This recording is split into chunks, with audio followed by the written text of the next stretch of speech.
I'm going to jump into use case 1.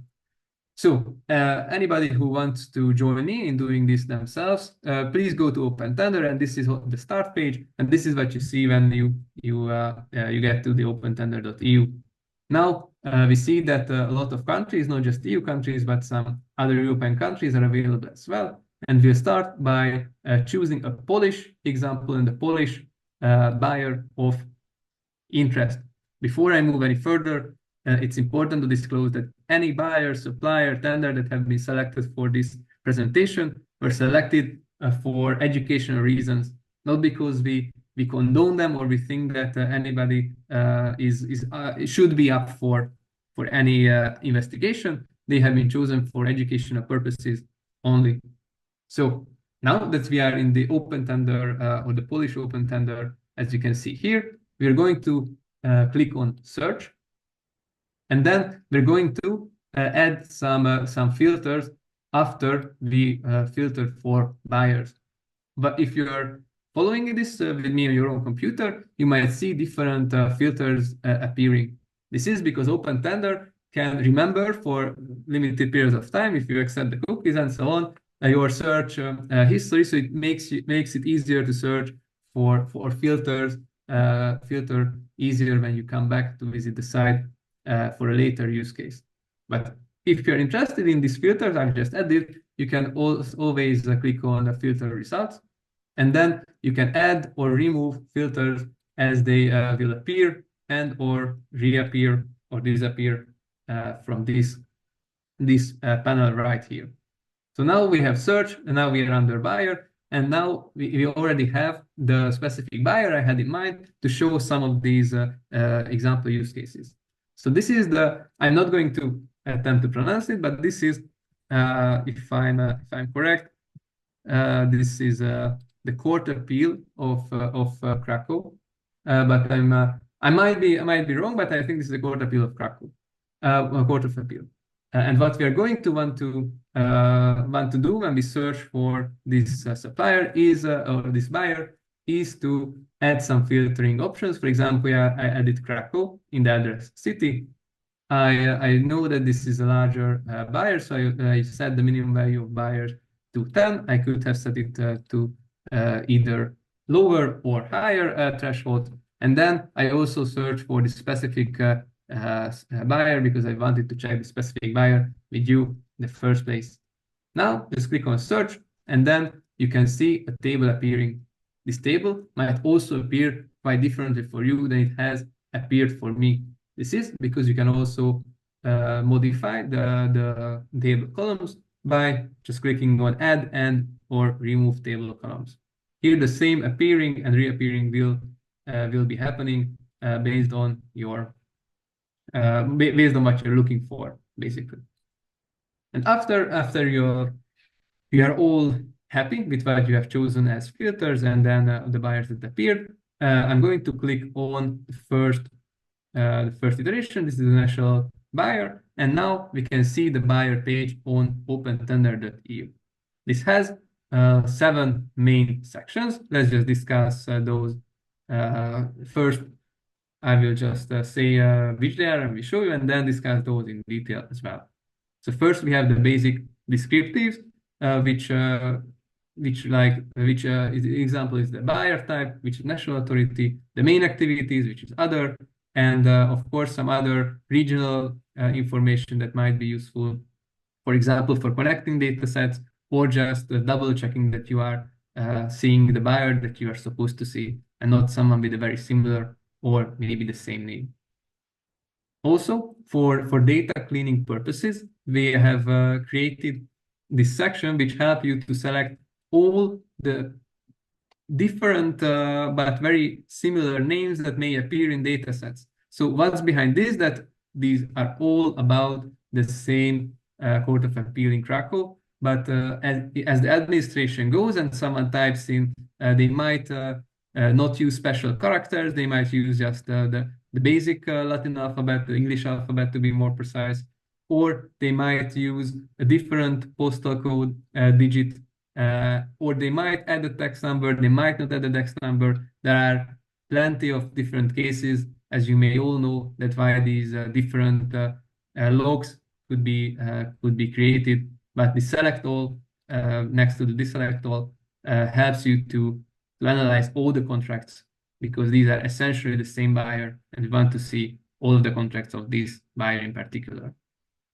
Now we have five panes where you can just check different maybe basic analytical or advanced analytical functions. The first one is the average transparency indicator score in this spider web graph. The next one is the average integrity indicator score, or the integrity indicators one by one. And then we have some trends over time and some sectors. You can adjust whether you are interested in the number of tenders, total volume, sometimes even the average volume is interesting. And of course, you can find more important information by volume and sometimes by the number of tenders. It will be case specific, tailored to your own needs. So then we have the main suppliers and the suppliers by region. So this might help you to find anomalies. For example, why is this Romanian supplier in winning contracts? This could be for a very okay reason, but this could be for a very strange reason. You might want to investigate it further. So basically, these were the main figures that are descriptive, and now we get to the benchmarking, which I will show when I go through them one by one. But basically, this helps you to place this buyer against the other Polish buyers, in this case, limited maybe to the same buyer type or the same main activities, or both. Yeah, we will touch upon in more detail, but this is important because this is the main benchmarking tool you can use, already provided by opentender.eu. And finally, the last section is all about the details. It's all about the tenders that have been awarded by this particular buyer.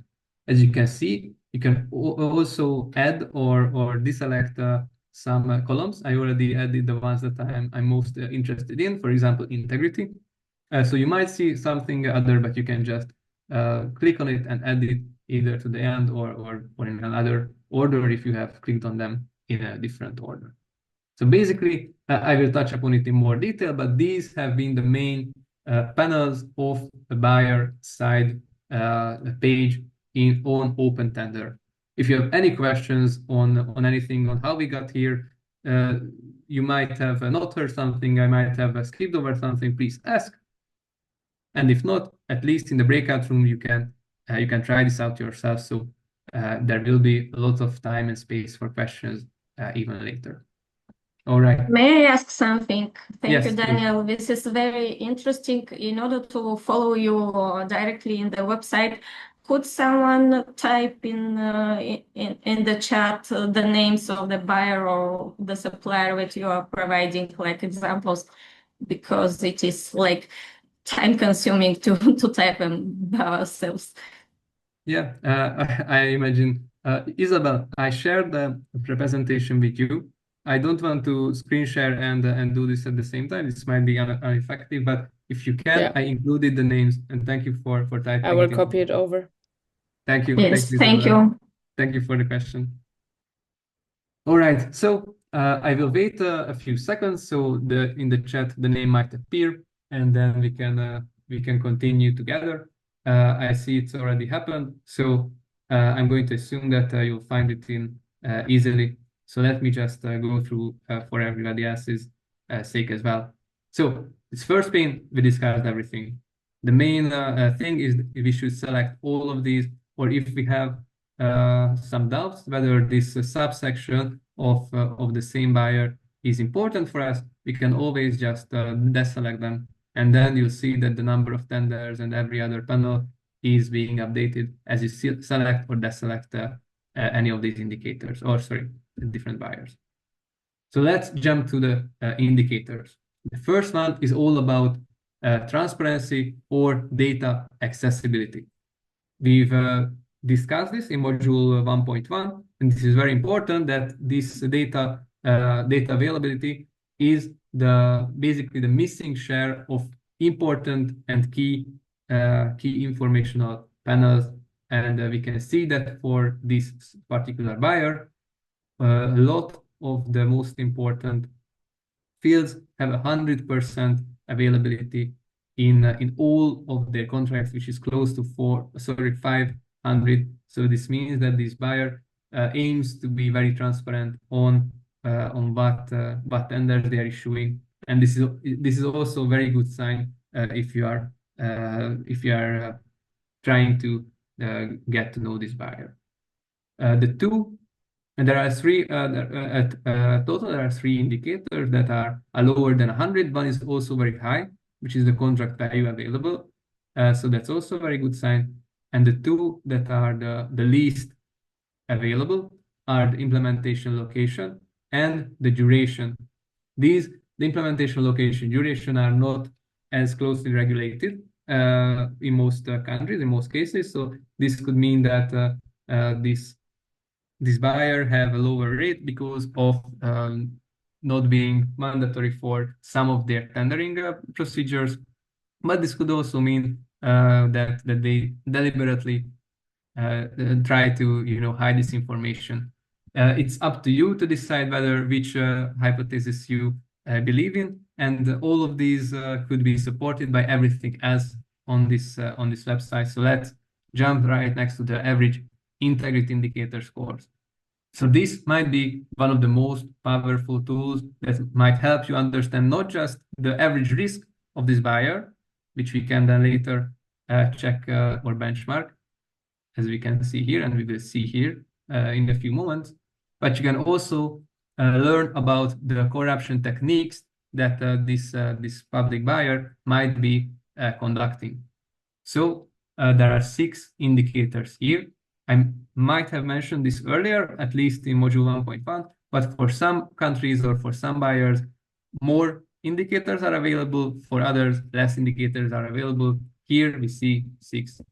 I see a hand, so Bruno, please ask your question or your comment. Yes, just a little question to be sure I properly understood how this works. So these indicators, the average transparency, average integrity, are the average value of the indicator calculated for each one of the 479 contracts of this supplier.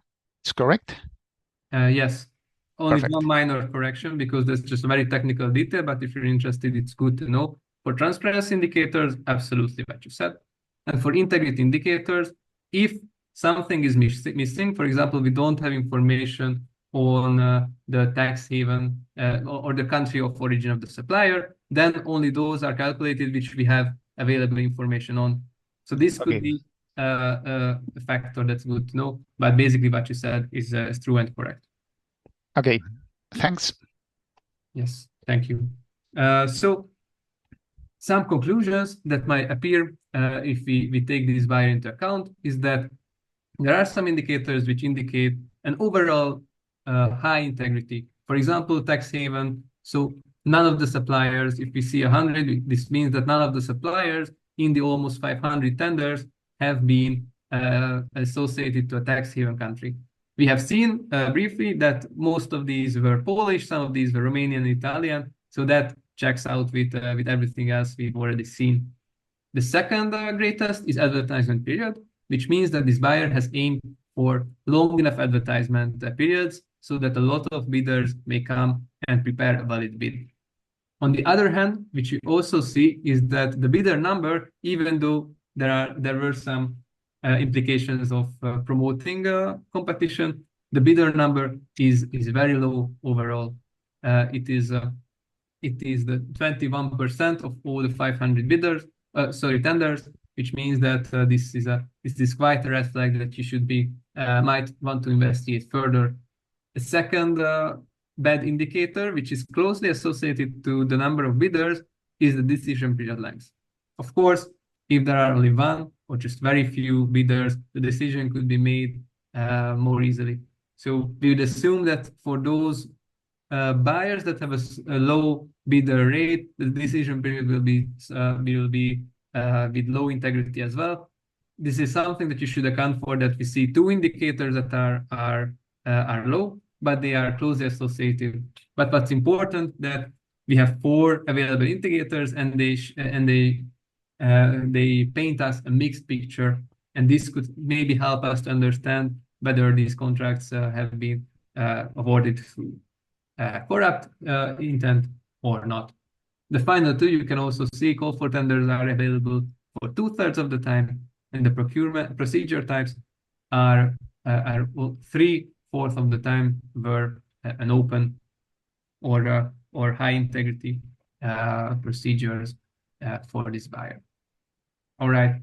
So what's also the strength of this page is that you can check for anomalies, maybe throughout the years, or maybe throughout the regions. What you can see here is that while the number of tenders are fairly the same, after the year of COVID, we can see a very large increase, especially if you are training people who are interested in COVID-related mechanics, or maybe buyers or markets. These temporal figures might show some of these anomalies beforehand, and this might help you to concentrate on buyers that show you basically information like this. You can always check whether it was because a lot of contracts were conducted, and that's why this grew. But the average volume tells you a more accurate picture that this high volume was conducted through a low number of tenders. So this is also very useful to know and to check, because this could help you detect anomalies more efficiently. All right, and sometimes you are wondering whether the sectors are the same importance, both in number of tenders and in the aspect of the volume. And you can see here that this postal and telecommunication services has a disproportionately high total contract value, as opposed to the tender count, where we cannot even see it in this top 1, 2, 3, 4, 5, 6, 7, 8 or so categories. So that's also something that might come to your attention, and then you might want to check the tenders that have been awarded in this postal and telecommunication services. This, of course, could be related to this huge peak, and this could be just that a lot of non-corrupt intent has been aggregated into these anomalies. For example, a big postal telecommunication service contract was overdue by a lot of years, and now that finally they decided to make a big investment. So this could be not due to corrupt intent, but some other factors. It's always important to know that this has other potential causes. But if you would see that these contracts appear to be conducted under lower integrity, then we might have a case on our hands. And next, I'm going to mainly skip these suppliers and both by region, which you can also change the level of aggregation. But basically, what I'm going to go is the benchmarking, because this is where it gets interesting and might help us to understand everything else that we've seen in the descriptives and the indicator scores above. I already selected integrity indicators, if you are following, and to limit to the same buyer type and the same main activities. I think this is the most relevant picture, because here we can see how the integrity scores are faring throughout the years as compared to the best comparison group that we have. We can also check it without these filters, and we can see that the picture is more mixed. We can see that sometimes they were very close to the average, and of course moving with the trends. It's also good to know. But we should also see that compared to the same buyer type and the same main categories, we see that this specific buyer was faring a lot under the average in the first few years of operation, while as the age of the company grew, their tendering practices tended to be closer to the average throughout the years from 2015 or so. For 2025, we can also, so 2025, we can also see a broader gap. It is always good to know that the last year is always the year with the least tenders already registered, because tenders are happening by the minute. Open tender is being updated frequently and is being well maintained, which on the bright side brings us examples like this, that we already can see data on 2025, but on the dark side, it can help us, or it can help us make maybe misrepresented conclusions, because the number of data is much smaller than, or just somewhat smaller than the other years. We'll discuss about this being updated frequently topic again, because there are some functionalities which might not work as intended. So if you see anything that should do something else, please leave a comment to us either here by email or something like that, because we will frequently check and try to improve upon anything that's not working properly, and we want to help you even better in the future. All right, so finally, let's move on to the tenders, because we already have some interesting stories in mind. Might be some cases on the postal and the telecommunications market. Mainly, we might want to check whether these two peaks or two anomalies are related, or whether we see that it has been conducted in a high integrity or a low integrity manner.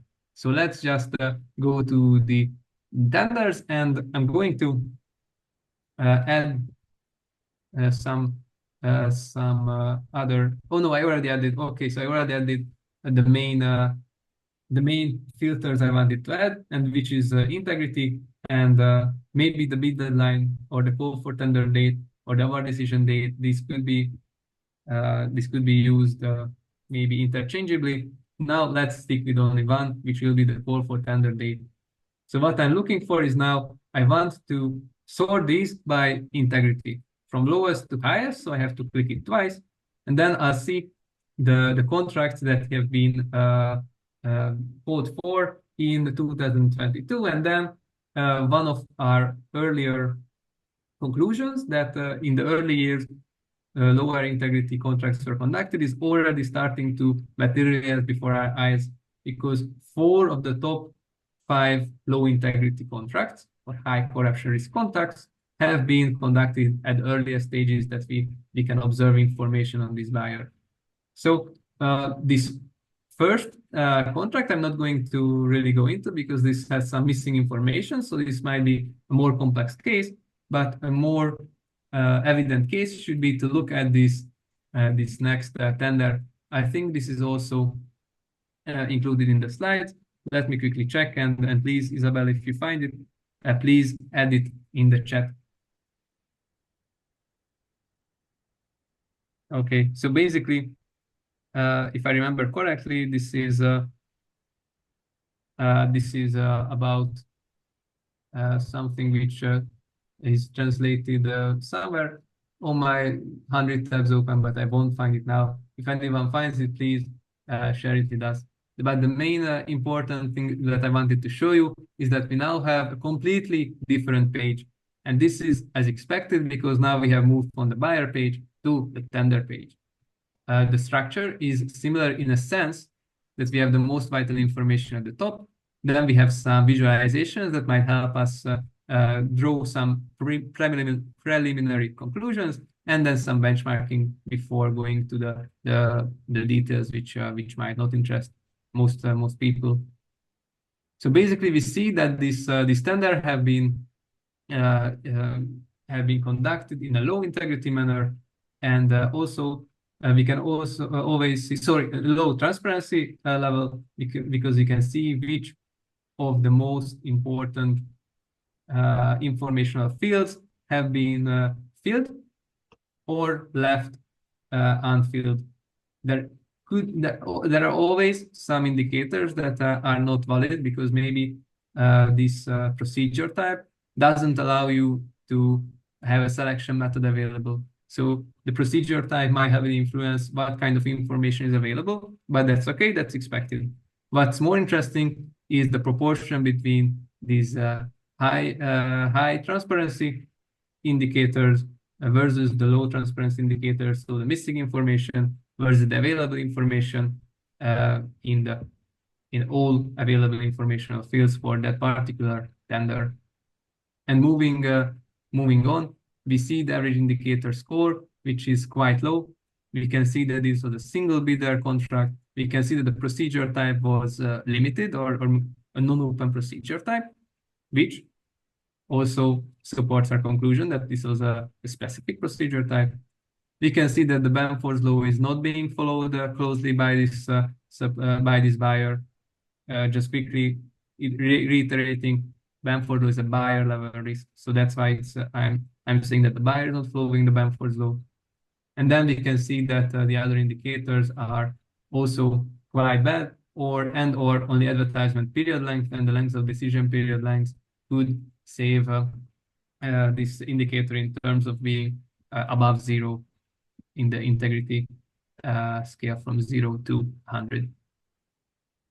So this is a tender that you might be interested in. I'm just going to translate this for myself to get a sense of what's happening here.